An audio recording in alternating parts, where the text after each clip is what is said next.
So I just wanted to make a quick video here on this website because it's a pretty cool website. I think you should check it out. It's called 303patterns.com. So it basically makes it easier for you to write patterns for your Behringer TD3 when you get it. And go out and buy one now because they're excellent. I suggest getting the yellow one. I jumped the gun. I got the silver one. Then they released the yellow one. I was like, oh man. But what you do is go to 3dpatterns.com. Once you're there, you just plug in your USB and connect that to your computer. Make sure your TD3 is connected to the computer. Turn it on, and yep, all good to go. So if you just want to come in here to the settings first, you can see in the settings, you want to have the import port TD3, output port TD3. My channel is set to 3. Yours might be 1. But I've personally set mine to 3 just for when I'm connecting it to multiple synths and I just want it to run off channel 3. So if it's 1, then that's grand. Just make sure that you know which channel the TD3 is. If you don't know what the channel is, you want to know how to switch, you can check out my other videos. I'm sure I did one on how to switch channels on your TD3. Right destination. Now I had this set to something here and I wouldn't suggest that. I would just specify by pattern. Just makes it a whole lot easier because it's just easier that way. Now once you got all that stuff kind of set up, you just come up here to the grid, and I believe it just scans your TD3 and pulls in all the patterns and they're all there. So you can actually set your TD3 to internal mode, which is you can do by hitting bar, right, and back all together at one go. So these 3, and then hit this button, and now it's in internal mode. So you'll see internal is INT, and there's MIDI and USB. INT seems to work fine. So if I press play on my, so you can see I'm playing pattern 1 or I, pattern 1, A. Okay, so if I press stop on that, I can preview the pattern up here with the play button.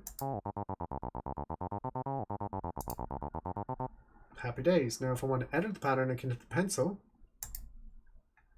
and I can just press play on this on my hardware and just start editing.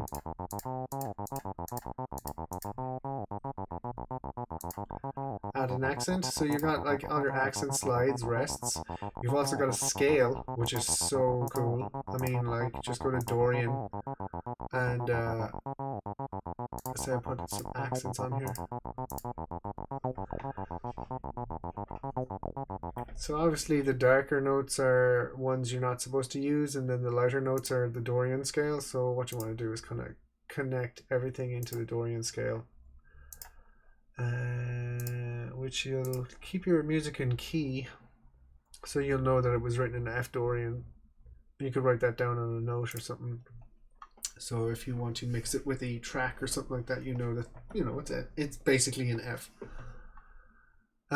So yeah, press play again.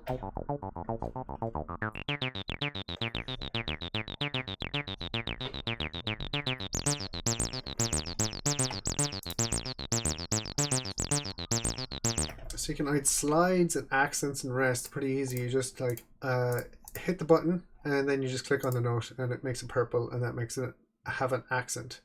I've done a video on what accents are and what slides are. Slides are just kind of to connect the 2 notes together. So if I just go whoosh, you'll see that when it hits its notes, it's just going to go weep.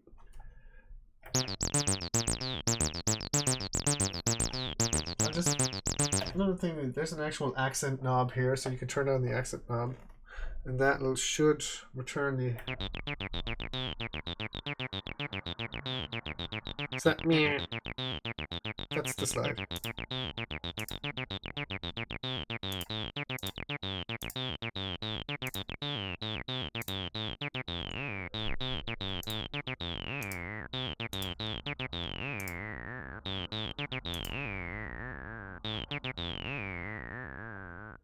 Yeah, you can kind of see that when you connect all the slides together, the notes just kind of fade out. Now it has other stuff like nudge. Nudge will like randomly edit one of the notes. Like you just nudge a note just like nudge, nudge, nudge. Make a subtle variation in the pattern. Randomize, I suppose you know what that does. Boom, boom, boom.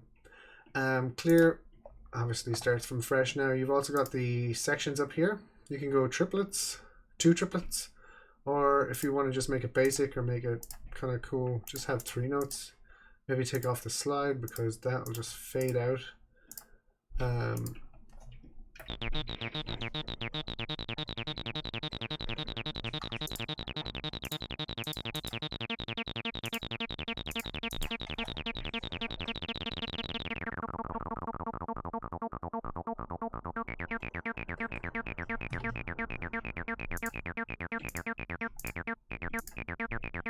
So it's really cool. I mean, it's so easy to just kind of whip away. It's like having Ableton or Fruit Loops or something like that, where you can just kind of muck around pretty easy. Then you just, once you have that done, it pretty much saves it automatically. So if I go on to the next pattern here, Pink Earth, now it names them randomly. It changes every time you change a note. So don't be too concerned with the names. I'm not even sure what's going on there, but I would just forget about it. I mean, maybe you could write down the names of the patterns, but every time you come in here and use the thing, it's going to change the name. So I could make this a Lydian. I think one feature that I would like about this is a kind of lock to scale button. So you wouldn't have to kind of change these notes into the scale. That would be handy. There we go. So, okay, so that's still playing the original pattern. So what I want to do is I want to switch on to the next pattern because that's this next one that I'm on, right?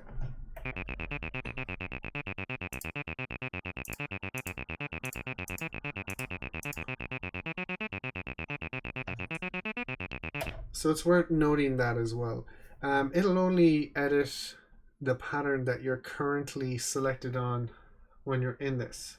So you have to make sure that you switch your patterns to the correct pattern and make sure that you select the correct pattern here. Now, one thing that confused me a while ago was the Roman numerals. So you basically have you have kind of a couple of sections here. You've got 4 Roman numerals, I2, I3, IV, basically 1, 2, 3, 4. You've got the patterns which is 1 to 8, and then you've got the pattern selection A, pattern selection B, which gives you another, B will have another 8.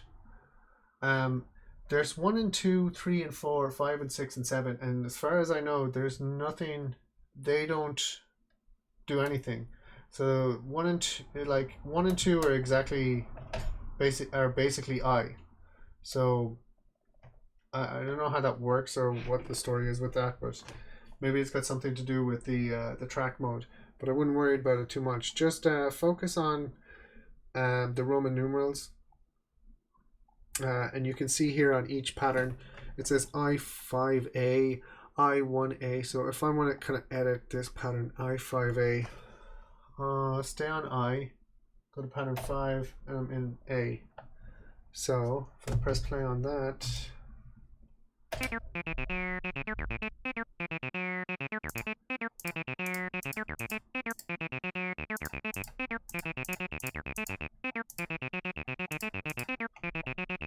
yeah, pretty easy to navigate, and it just kind of goes down and shows you all the patterns.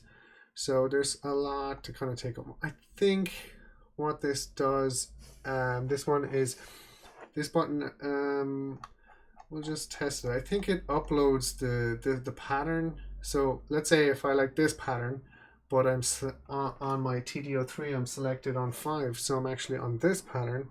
If I hit this button, it should transfer it to 5. Maybe not.